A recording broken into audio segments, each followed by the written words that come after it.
Saudari-saudaraku terkasih dalam Tuhan Yesus Kristus, selamat pagi dan berkah dalam. Kita bertemu kembali dalam renungan harian Rabu 13 Desember 2023. Hari ini gereja mengajak kita memperingati Santa Lucia, perawan dan martir yang hidup pada akhir abad ketiga sampai awal abad keempat. Menurut cerita, lahir di Pulau Sisilia, Italia. Orang tuanya adalah seorang bangsawan yang bernama Kristiani. Ayahnya meninggal ketika ia masih kecil, sehingga ia dibesarkan dalam tanggung jawab ibunya. Sejak remaja, ia telah berikrar untuk hidup suci murni di hadapan Allah dan tidak akan menikah.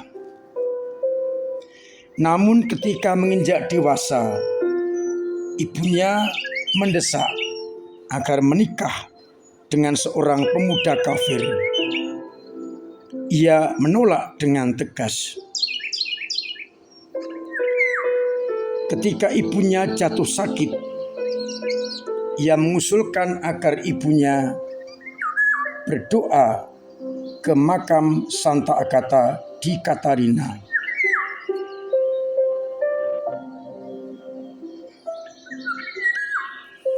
Dan ketika berziarah ke makam itu, ibunya mengalami kesembuhan berkat doa lewat Santa Agata.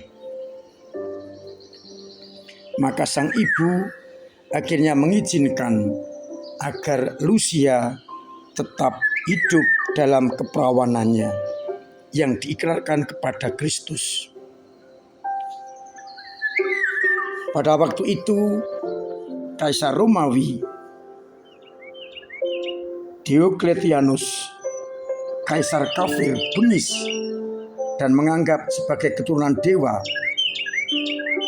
Ia menyuruh rakyat harus menyembah dia atau menyembah patung-patung dewa Romawi yang dibuatnya.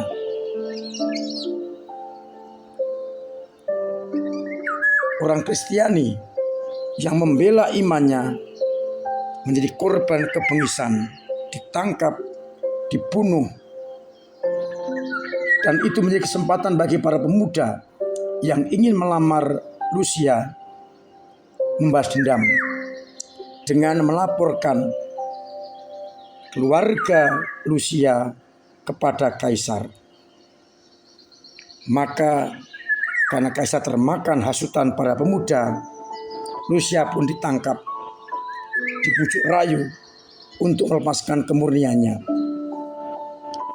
Namun Lucia dengan gigih mempertahankannya, dan akhirnya ia lebih memilih bertahan dalam iman, dengan akhirnya dipenggal kepalanya oleh Alguju, utusan kaisar. Ia gugur sebagai martir, dan yang memenggah sendiri adalah Alguju kafir. Ia dihormati oleh gereja Roma, terutama di Sisilia, dan akhirnya ia dihormati oleh seluruh gereja. Kita bersyukur atas kegigihan Santa Lucia ini dan mohon agar kita pun dimampukan berani bertahan dalam iman sekalipun banyak tantangan. Sabda Tuhan yang kita dengarkan dalam Ekaristi yang menjadi bahan permenungan kita dikutip dari kitab Nabi Yesaya bab 40 ayat 25 sampai 31. yang memberikan harapan, Tuhan yang Maha Kuasa memberikan kekuatan kepada yang lemah. Demikian pula pada Injil, Yesus menegaskan kepada kita semua agar kita yang letih lesu datang kepadanya untuk diringankan beban kita. Datanglah kepadaku kalian semua yang letih lesu dan beban berat, aku akan berikan kelegaan kepadamu. Pikulah kuk yang kupasang dan belajarlah padaku, karena aku lemah lembut dan rendah hati, maka hatimu akan mendapat ketenangan. Sebab inilah kuk yang kupasang dan ringanlah bebanku. Saudari-saudaraku terkasih dalam Kristus, nuansa kedua bacaan adalah nuansa penuh harapan dan sukacita. Namun agak sulit memahami bacaan Injil. Mungkin kita protes. Yang kita alami mengikuti Yesus justru mengalami banyak tantangan, beban berat, kesulitan, kesesakan, bukan kelegaan. Lalu apa maksud dari bacaan Injil ini? Konteks pengajaran Yesus ditujukan kepada orang-orang Israel, orang Yehuda yang menganut agama Yahudi, dibebani dengan berbagai macam aturan, berbagai macam tuntutan, berbagai macam perintah.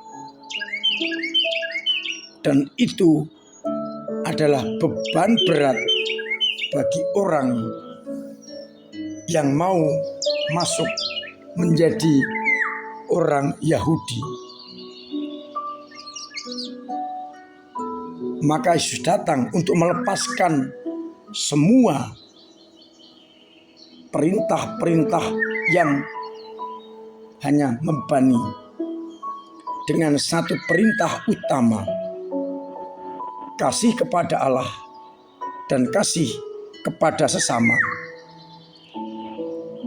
Aturan-aturan yang seringkali membebani, menyesakkan, menghimpit, dilepaskan dan diganti dengan satu hukum cinta kasih. Kalau kita menjadi orang Yahudi, harus ini, harus itu. Membasuh kaki, tidak boleh bekerja pada hari Sabat, dan seterusnya. Oleh Yesus diganti dengan satu hukum utama. Maka yang dimaksudkan, enaklah kuk yang kupasang dan ringanlah bebanku, berarti ikut Yesus satu tuntutan, yakni mencintai Allah dan mencintai sesama. Maka mari kita yang kadang-kadang merasa terbebani sebagai pengikut Kristus karena banyak tantangan, banyak kesulitan, tetap kita lakukan, yakni hukum utama cinta, yang lain menjadi beres. Saudara-saudaraku terkasih, maka yang paling pokok adalah apa yang kita ungkapkan sebagai bentuk cinta kepada Allah dan sesama, kita wujud nyatakan di tengah-tengah masyarakat. Kalaupun kita harus berkorban, itu karena kita cinta, bukan karena kewajiban. Maka kalau kita memandang seperti itu, hukum atau aturan yang dibuat gereja pertama-tama untuk mencintai Allah dan sesama. Semoga kita mampu untuk mewujud nyatakan cinta itu dengan tindakan yang konkret di tengah-tengah masyarakat, agar akhirnya kita semakin bersatu dengannya. Tuhan memberkati kita sekalian. Amin. Marilah berdoa. Bapa yang penuh kasih, kami bersyukur karena Engkau memberikan keringanan kepada kami. Beban kami pun ringan Kau panggung. Untuk itu bantulah umat-Mu agar tetap setia dalam iman dan juga setia dalam hukum cinta kasih, cinta kepadamu dan cinta kepada sesama, agar akhirnya umat meskipun beraktivitas tetap merasakan ringan. Namun juga harus menyadari bahwa pengorbanan tetap dibutuhkan. Kuatkanlah iman umat-Mu, sembuhkanlah yang sakit, ringankan beban-beban, uraikan persoalan yang ada, dan bantu yang ekonomi, agar umat-Mu tetap berani mengandalkan Engkau di atas segala-galanya. Biarlah akhirnya kami merasakan Engkau dampingi, Engkau lepaskan dari segala dosa-dosa kami dan juga perbudakan. Kelegaan Engkau berikan kepada kami yang lelah.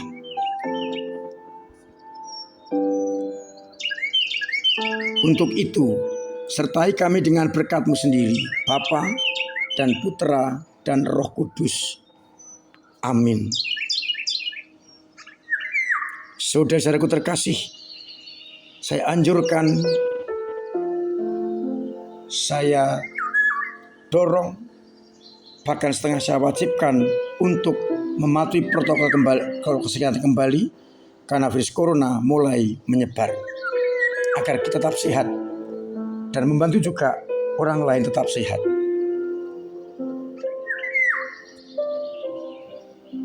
Mulai hidup sehat harus kita terapkan.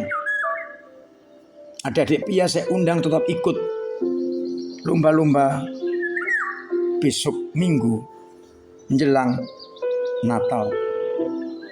Kesempatan yang dibuka Komsos untuk saling mengucapkan selamat Natal, mari kita gunakan dengan sebaik-baiknya. Baik perorangan, keluarga atau komunitas, usaha atau perusahaan.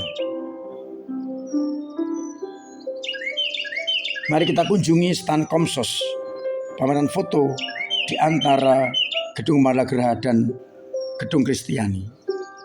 Temanya jadul dari masa ke masa, kita bisa bernostalgia di sana.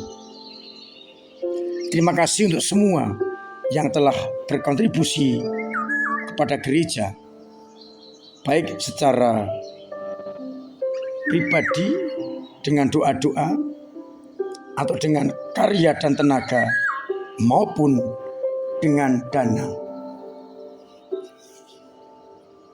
Kesempatan berbagi kepada mereka yang membutuhkan dapat kita wujud nyatakan dengan mengisi dan mengembalikan amplop aksi Natal yang sungguh diharapkan dan berguna bagi mereka yang berkekurangan. Semoga kita mampu mewujudkan gereja yang bersatu, gereja Kristus. Akhirnya saya mengucapkan selamat pagi, selamat merenungkan, salam sehat, Tuhan memberkati.